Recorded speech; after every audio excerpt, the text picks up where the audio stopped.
Hey guys, Chris from Nichols, Retirement Empire. Let's do another video in the series of why teachers quit.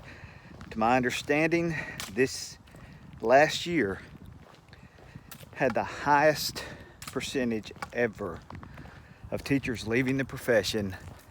It's a situation that is not getting better, it's getting worse. Let's call it that classroom. Why teachers quit that classroom. Okay, I'm going to give you a generalization of a typical classroom in the state of Georgia because this is the only place that I have worked. So let's go with a middle school, typical middle school classroom, social studies class. Okay, and let's say it's a classroom that has 30 students. That would be about average. Okay, you're the teacher. Out of that 30 students, you are going to have at least 4 students that have an individualized education program because they're in special education. An individualized education program is supposed to be like it sounds, individualized just for that student, and it tells things that you should do to help that student be on a level playing field with other students that are not special ed. The average special ed student is learning disabled, so it may be reading, it may be math, something like that they need help with. A lot of them it's reading. So you have at least 4 students that need special help. And if you do not give them that special help, you have violated their IEP, which could cause you to lose your certificate. It could cause you to get fired.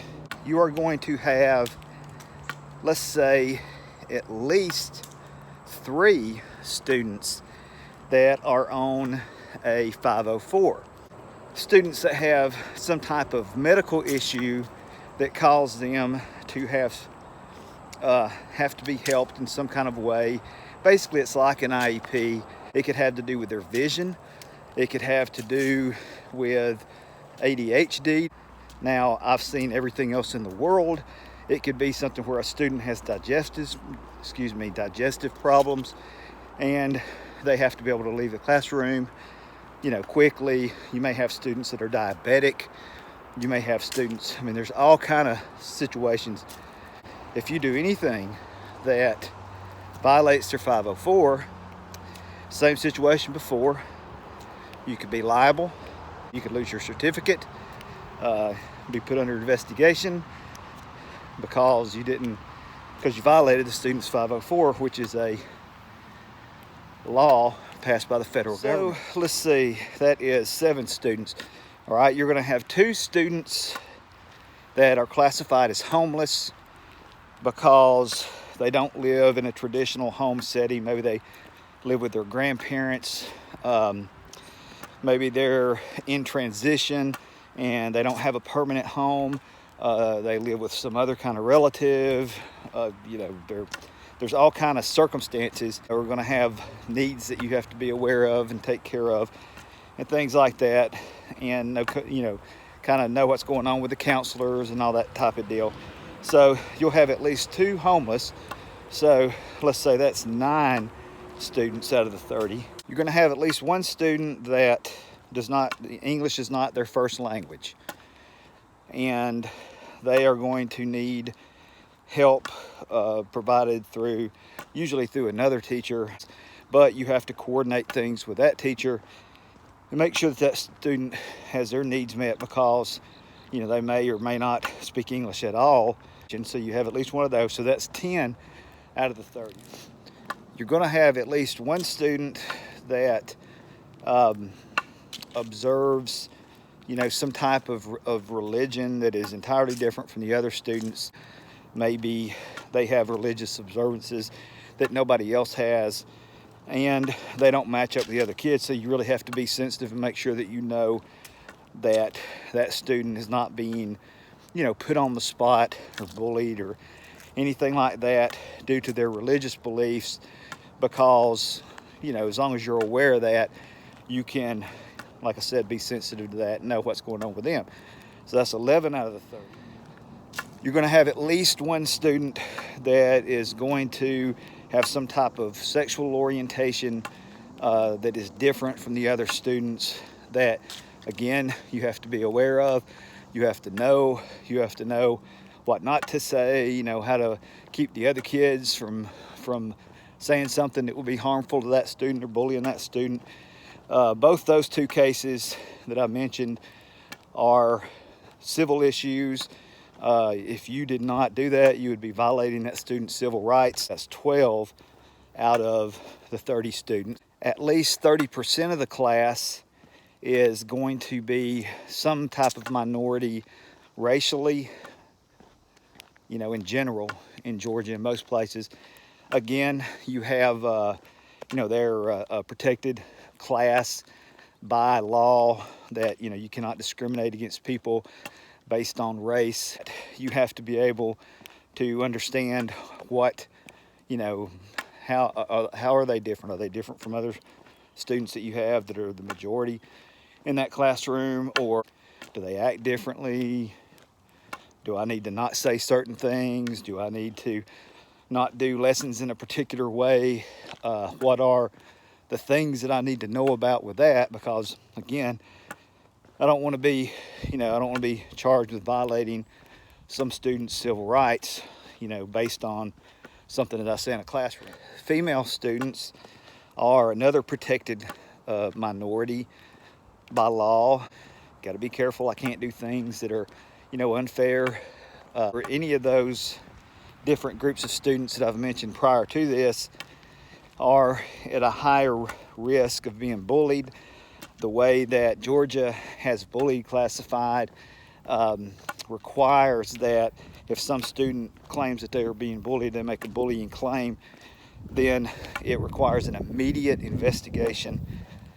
And if you do not immediately address that and immediately begin to investigate that, you have violated state law based on the bullying law that they have for schools. Be aware about all these different groups and how that they could be bullied and why that they could be bullied. If you do have a student that has been accused of bullying, they basically also have special protections because they have due process rights that are ramped up even higher because the investigations for bullying are a little more, they're a little more high profile. The punishments are greater and spelled out in law over what some of the other offenses might be. So that student has particular due process rights. You have to make sure that you follow those, or again, you'd be in violation of state law. Same issue with sexual harassment. You have to be aware of what that is, be able to keep an eye out for that. Any report of that has to be immediately investigated and reported, that kind of thing. And failure to do that also is a violation of state and federal law. You are a mandated reporter of child abuse. If a student comes in your classroom and you hear them talking about something that just doesn't sound right, or they've got questionable bruises or something like that, you don't have to investigate it, but you do have to report it. If you don't do that in a timely manner, and by a timely manner I mean almost as soon as possible, if you don't do that in a timely manner, then you risk losing your certificate because you violated state law as a mandated reporter. You have another at least 4 to 5 students that are identified by your school as at-risk students that may potentially be special ed students, or they just need some kind of extra help in a way that your school spells out based on their reading and their math. That's a program called RTI that is federally mandated.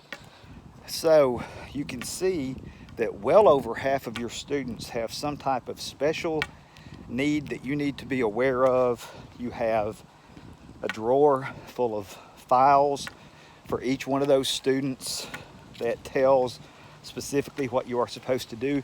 It may be something as simple as you need to set them in the front of the classroom, and it may be something as complicated as whenever you give out an assignment, you need to walk over there and read it word for word to that student, or you need to provide a special place for them, to be able to separate themselves from others. It could be, there's just all kind of possibilities that could entail. And if you fail to do any of those, like I said, you're violating your policy for the school district. You're violating state law in most cases. You're violating federal law in most of those cases. Any of those cases could cause you to be in trouble with the Professional Standards Commission. You could be investigated by them. You could be charged by the police. There's all kind of possibilities there. And for every one of those classifications of students that you have files and all that stuff on, there's documentation that has to be maintained for all those students. You have to document to prove that you have done all these things that are required by law for all these individual students. You have to be able to prove on paper that you have met those needs. And there are meetings you have to attend regularly, at least a couple of times a week on average, that deal with these specific problems or these specific students. And with some of these groups of students, you have to be able to have communication with the parents regularly. In some cases it may be daily communication. In some cases it may be monthly communication. You are the one that is liable, and that is one classroom. If you are a middle school or high school teacher, you're going to have at least 3 more of those classrooms, maybe as many as 5 more of those classrooms. And in each one of those classrooms of 30 students, you're going to have, basically the exact same demographics again, okay? And like I said, that's a typical class. And you may say, that sounds exaggerated. That is not exaggerated at all in any kind of way. If you understood what teachers face today in a classroom, the requirements legally that are placed on them based on student need, you would be amazed.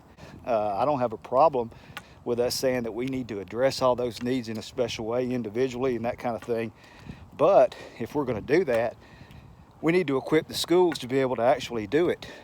Telling one teacher, you're responsible for all these things, and if you don't do them, you're going to get fired or you could get sued. That is unreasonable, and that's one of the reasons why a lot of teachers are leaving the profession now.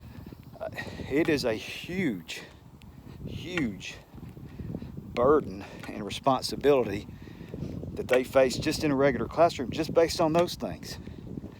Not based on teaching the lesson or maintaining discipline in the classroom.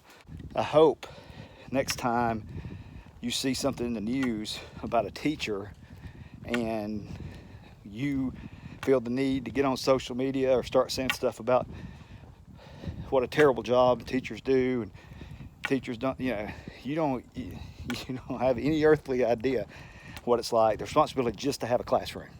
You guys have a good day on Nichols Retirement Empire. Why teachers quit that classroom.